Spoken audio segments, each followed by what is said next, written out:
we didn't get facilities for quite a long time after I was secretary.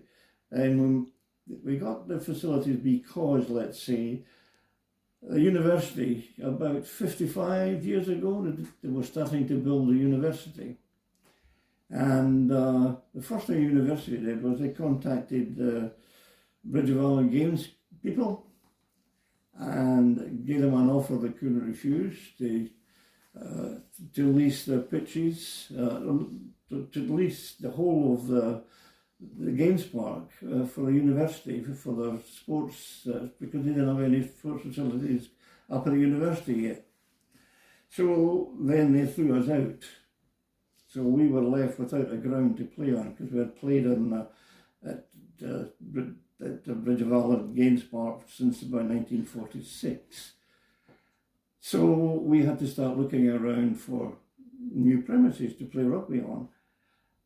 Firstly, we contacted the cricket club and suggested, as there was 2 school pitches next to the cricket club, that we join with them as a joint venture. The boys could play cricket in the summertime and rugby in the winter time. We would add new dressing rooms to their clubhouse and things like that. But their committee turned us down.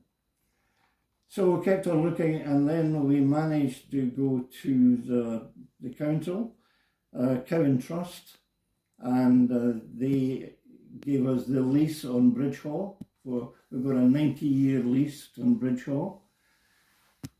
Local farmer guys that played for the club quickly made 2 pitches up. We had 2 pitches there. No clubhouse, no facilities. So we started again playing there with no facilities.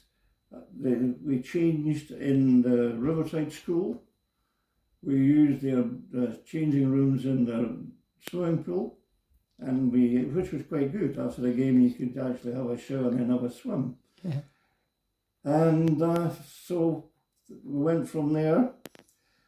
Some of the boys, we had enough architects and surveyors as members of the club.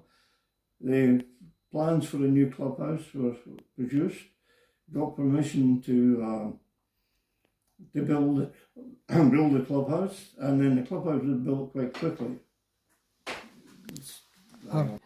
So tell me, and that's us in Bridge Hall, so what were the developments then? Okay, the next thing was we got the clubhouse, and then in these days the licensing courts were different than they are now. The council didn't run the licensing in that era at all. It was run by the sheriff at the sheriff court. So we had to become a licensed club to be able to run a bar. So I had to get together a new time of constitution and apply to the sheriff clerk to become a licensed club.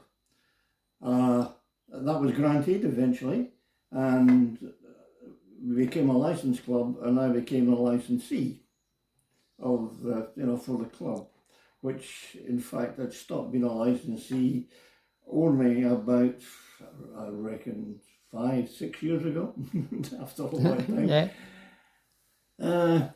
And then the club went from strength to strength after that. We could have functions of our own and things like that, because before couldn't have any functions of it. Although what happened, if I can go back a bit, the only money-raising things we had in these days was the pubs in the area shut at 9 o'clock at night, and hotels as well. The licence stopped at 9, and anything after 9 you needed a special licence. Now the hotel, say the Golden Lion, they weren't allowed to apply for a special licence. They had to have an organisation with a reason to have a special licence. And we got once a month, we were allowed to have a dance up in the Golden Lion on a Saturday night, and we were allowed to sell 400 tickets.